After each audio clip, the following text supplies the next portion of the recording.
یو بل مرګري سوال کړی دی چې غایبانه نماز جنازه یو سړی نشتی چرته شهید شوی دی یا چې کوم دی بل ځای کې دی، نو غایبانه نماز جنازه جایز ده که نه جایز؟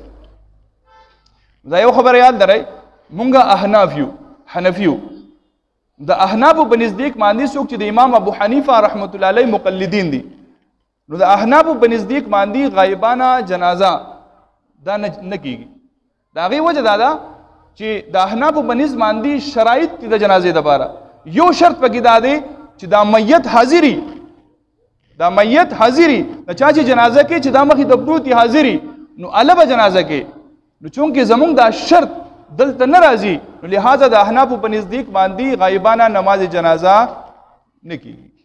ٹھیک ده؟ د دې بیا مستقل دلایل هم دي انشاءالله، بیا چې د ټیم وس ټول تاسو ګړی ته پکې هم ګورئ او ما ته هم ګورئ، لہذا بیا نه کیږي داسې.